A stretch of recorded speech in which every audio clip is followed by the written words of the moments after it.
OR, happy day. We're working on the O of our SOAP framework, today, and the R in relationships. Now, I don't know why my head went huge, but it's super duper annoying, especially on this particular one that I've chosen to work on.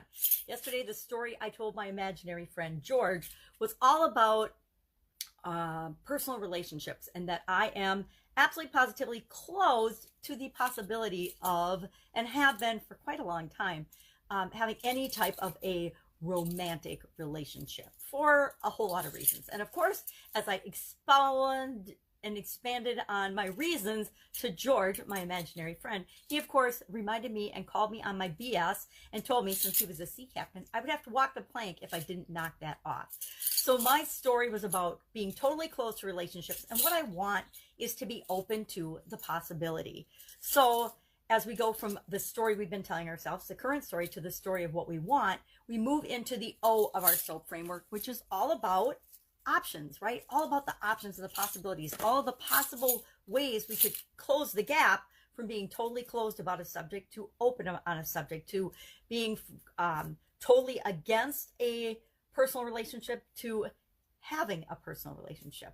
So today we're going to take this a step further. We're obviously on an imagination route or path today and this week and during this time through the SOAP framework, from the imaginary friend to today we're going to talk about a tool I call the imagination station. Now, an imagination station, you can physically go to a place where you use your imagination and you visualize about a topic that you're thinking about, or you can just go in your imagination. That's why it's called an imagination station. So when I go to, or I want to tap into a place where I can clearly visualize something, because I don't know about you, but when I first started and heard about visualization, I thought, oh, that's BS.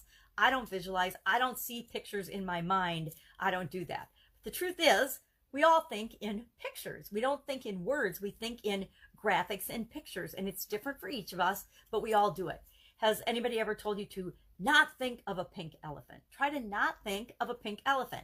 Well, I don't know about you, but whenever anybody says something, my brain automatically shows me pictures of a pink elephant or some kind of a pink elephant. Try to not think of a purple dragon. Don't think of a horse in a face mask. Well, the first thing you're going to do is think of a purple horse in a face mask, or a pink horse, or whatever. We always think about and visualize things no matter what. If someone's telling us a story, we naturally start filling in the blanks of the story with the details in our own minds. I've had several people teach me and talk to me about this. The more details you put in a story, or the more detailed yet open you leave your story, the easier it is for people to put themselves in that story. Think about reading a book. Have you ever read a book or watched a movie and realized that you are experiencing it as if you were the hero or the heroine in that story? It's on purpose. We do that naturally as human beings. We put ourselves into the situation or into the story. So with our imagination station, we want to put ourselves in that place that feels awesome and wonderful and terrific to us. So we wouldn't pick a place where we had a bad experience. We would pick our favorite place in the whole wide world, a place we had an amazing experience, or an imaginary place. We can actually make up a place that would be what we think would be the most amazing, incredible, best place in the whole wide world.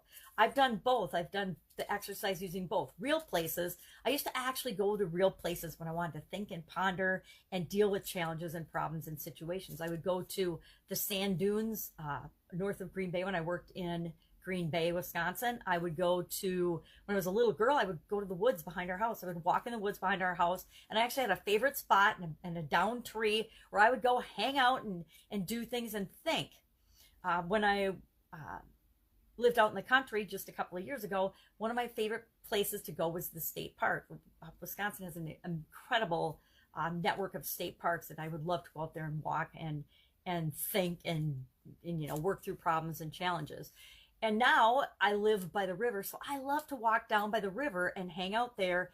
And whether I can go to those places or not, it just started snowing here, so I'm probably not going to necessarily go out and sit by the river to think and to go through the O and the options and think about the possibilities for this particular challenge. Because it's snowing and cold, I'll probably go for a walk today, but I'm probably not going to hang out in the cold, rainy. Yesterday it was raining. I think it's still raining today and sleety. So I will go in my mind, which is the imagination station part of the visualization. So I'll just probably visualize that I am sitting down by the river on a bench or something and think about the possible options. What are the possible ways that I can fill the gap from where I am to where I want to be? And I'm going to do a little bit more work on the urging of my imaginary friend to actually clarify what I want and what I want that to look like before I come up with options. So today I'm going to come up with at least 10 different possible options to get me from being completely closed off and have zero interest in having a personal relationship to being open to having a personal relationship. And letting go of all the BS reasons, according to George, that I am not and staying here, and why I've been just letting myself be here, and how I get from there. So that's filling the gap from where I am to where I want to be. So I'm going to come up with at least 10 things. I'm going to share 3 of them, 3 possible ways I can create that in my life in the comment section under the action item for today, day 23. And I will share those. I haven't done the exercise yet, just like you, but I want to always come up with as many possibilities as I can. That's why we talked about brainstorming the first time through the SOAP framework, because we want to always be open to and always be adding to our list of possible options, possible solutions, possible ways to narrow that gap. So when we try one and it doesn't work, we don't feel like, oh my gosh, the world is over. We don't have anything else to do. It's this or that. Remember that black and white thinking? We want to get away from that, and we want to know that we have a lot of different options. And that's why I make you share 3. You notice each time I've made you share at least 3 as part of the action item, because it gets us out of that black and white, it's this way or that way only type of thinking.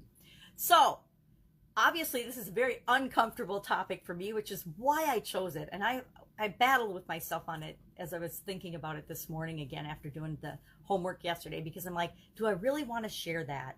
And I think it's important to show that I am working on the same type problems and challenges that everybody else is, and especially during COVID-19. COVID-19, it's really easy to stay in the little cocoon of not forming relationships with people.